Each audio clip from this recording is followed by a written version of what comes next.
The biggest risk to your future isn't your competition. It's the distractions you insist on keeping in your life rather than doing the things you know you should be doing but aren't. People delay doing things they don't like for longer than it takes to do them. Instead of spending time getting in the mood to work, just start working. Confront the work. People think they need perfect conditions to start, when in reality, starting is the perfect condition. And so a lot of people think that they need to fix their conditions in order to get like the perfect conditions before they start. But the perfect condition is whatever one you're in, because it gives you whatever assets you have. That's the cards that you're dealt. And so you just play the hand. And a lot of people have great cards.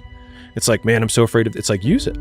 It's like, I have nothing. What makes you very dangerous because you have nothing to lose, right? Like one of the really interesting things about, I think about it from a business perspective, but it probably applies to everything, is that there's always an advantage and a disadvantage from every position.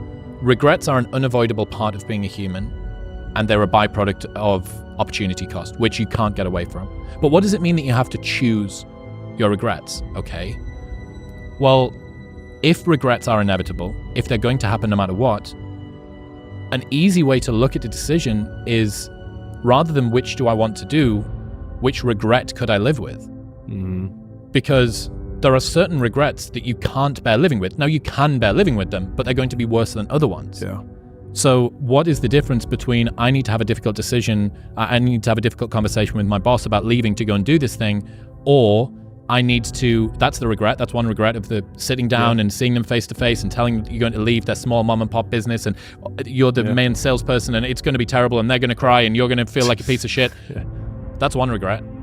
Another regret is looking back at a decade that you waste in a job that you fucking hate. Yeah. So in life, you have to choose your regrets.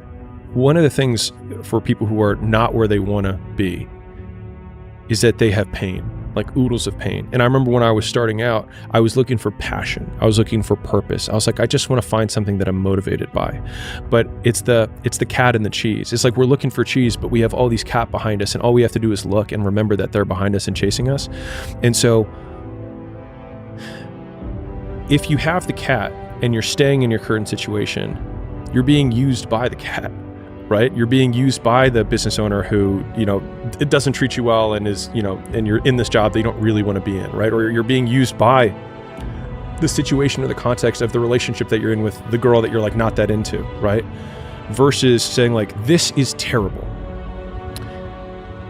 And because of this terribleness, I now have something that I can run away from. And then like, rather than not looking at the knife or trying to take painkillers to not feel the pain, it's like completely sobering up, taking the knife and twisting it in your own heart and being like, I'm going to fucking do something about this.